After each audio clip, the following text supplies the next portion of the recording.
پھر ان کا کیا عالم ہوگا جن کو قطب زمن کہا جائے؟ ان کا کیا عالم ہوگا جن کا عرس سجایا جا رہا ہو؟ نبی کی اس اولاد کا کیا مقام ہوگا جس کو ہم طاہر حسین جیلانی، فیضان عبد القادر جیلانی سمجھتے ہیں؟ ان کا کیا مقام ہوگا جب ہمارا یہ حال ہے؟ تو ہمارے برابر نہیں ہو سکتے. تو اس طاہر حسین کے بارے میں ذرا سوچو، جس نے پوری زندگی نبی کی یہ سنت جسے ہم ہجرت کہتے ہیں، پوری زندگی ہجرت پہ گزار دی.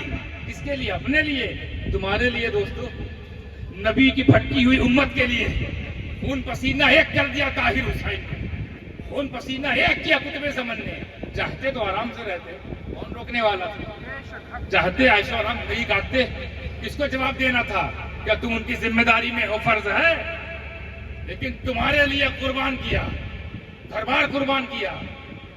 تم تو اپنا گھر ایک مہینے کے لیے نہیں چھوڑتے، ایک گھنٹے کے لیے نہیں چھوڑتے.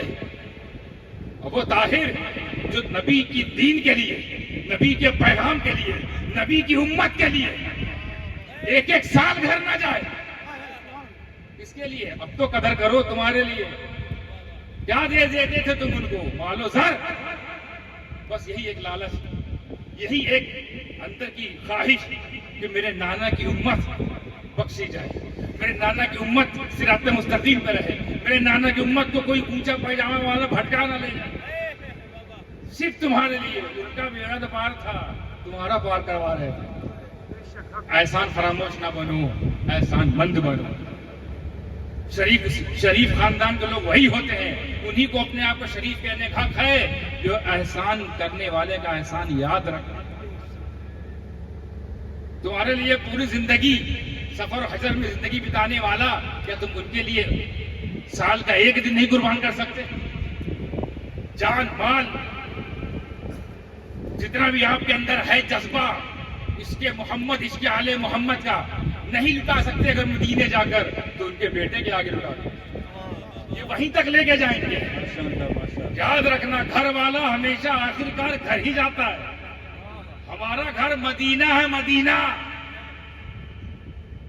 ہمارے بزرگوں کو کیا کسی کو شوق لگا تھا مدینہ جیسا شہر چھوڑنے کی؟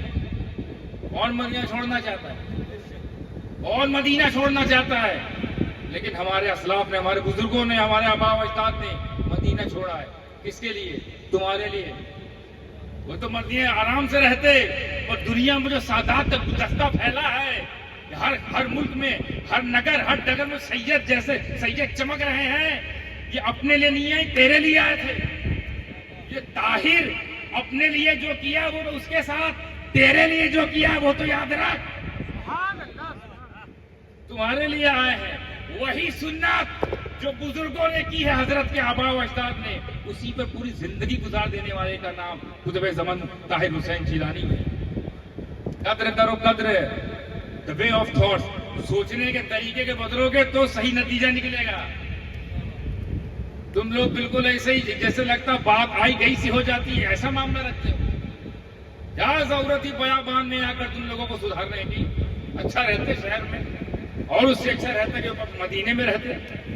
یہ ہے پہاڑستان، ریگستان، گرمستان. آئے تو گرمستان میں، مگر کیا کرنے ہیں؟ تمہارے ایمان میں گرمی پیدا کرنا ہے. ارے کیا ایمان میں گرمی ڈالنے کا احسان بھی گیا؟ اب ان کے نام پر اگر کوئی مشن چلے تو ہمیں آگے ہونا ہے کہ پیچھے ہونا ہے؟ ان کے نام پر کوئی مدرسہ قائم ہو تو آگے ہونا ہے کہ پیچھے ہونا ہے؟ ان کو تھوڑی پڑھانا ہے، وہ تو پڑھے ہیں. ان کو نہیں، وہ تو پڑھ کے نکل گئے. وہ چاہتے ہیں میرے پیچھے رہ جانے والے بھی جاہل نہ رہے. تو کھڑا کر دیا اپنے دو شہزادوں کو تمہارے بیچ میں لا کر، اور پیغام دے دیا اگر چاہتے ہو کہ طاہر کا مشن چلتا رہے تو میرے دونوں بیٹوں سے جڑ جاؤ. میرے دونوں بیٹوں سے جڑو. یہ میں دل کی اتھا گہرائی سے کہہ رہا ہوں، کیونکہ یہاں سے علم دین کا چراغ روشن ہوتا ہے. یاد رکھو، علم جو ہے نا وہ نور ہے، نور. اور نور جہاں بھی ہوتا ہے وہاں روشنی ہوتی ہے، اندھیرا نہیں. تو اندھیرے سے باہر نکالنے کے لیے اپنی قوم کو، اپنے گھر والوں کو اندھکار سے اگر باہر نکالنا ہے تو اس کو پرکاش میں لانا ہوگا. وہ پرکاش اگر کہیں سے بڑھتا ہے تو نبی کے گھر یعنی مدرسے سے. نبی کے ساتھ کیا ہوا کوئی عمل اور نبی کی ہوئی کوئی مدد یہ اللہ بھی نہیں بھولتا، اللہ تو کچھ نہیں بھولتا، اور اس کا اجر بڑا عظیم ہے۔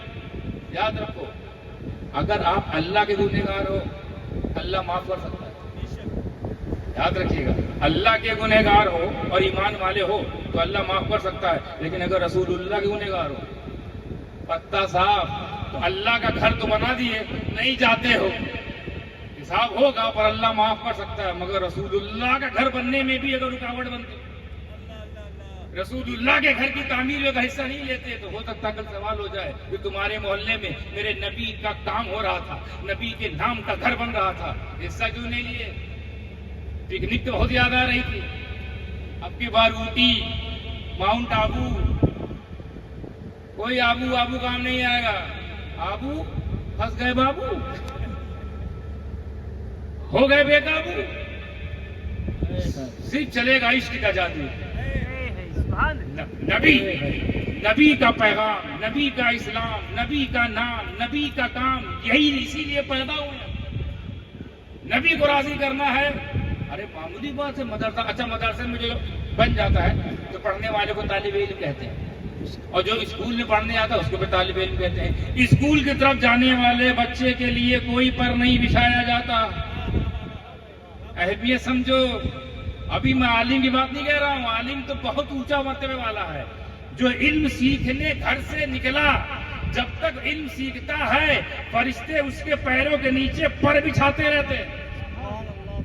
جب علم سیکھنے کی اہمیت، تو جہاں علم سکھایا جا رہا ہوگا اس عمارت کا کیا عالم ہوگا، اور اس عمارت میں جو حصہ لے رہے ہوں گے ان کا کیا عالم ہوگا، اور جو پڑھ کر عالم بن گئے، عالم بعمل، اور اسی عمل پر عمل کرتے رہے، اسی علم پر عمل کرتے رہے، یعنی علم دین سیکھ لیا، عمل بھی کرتے رہے، علم دین جان لیا، عمل بھی کرتے رہے۔ ہر وہ شخص جو علم دین جان بھی لے اور عمل بھی کرتا رہے تو اگر وہ عبد القادر ہے تو غوث اعظم بنا دیا جاتا ہے، اگر وہ معین الدین ہے تو غریب نواز بنا دیا جاتا ہے، اگر وہ قطب الدین ہے تو قطب الاقطاب بنا دیا جاتا ہے، اگر وہ نظام الدین ہے تو محبوب الہی بنا دیا جاتا ہے، اگر وہ نصیر الدین ہے تو چراغ دہلی بنا دیا جاتا ہے، اگر سراج الدین ہے تو آئینہ ہند بنا دیا جاتا ہے، اگر علاء الحق ہے تو مخدوم گنج نبات بنا دیا جاتا ہے، اگر وہ اشرف ہے تو محبوب یزدانی بنا دیا جاتا ہے، اور اگر وہ ڈنکے کی چوٹ بولتا ہوں علم اور عمل کا زیور پہن کر اگر کوئی چل پڑے اور چلتے چلتے زندگی نبی کے نام نچھاور کر دے تو اگر وہ طاہر حسین ہے تو قطب زمن بنا دیا جاتا ہے۔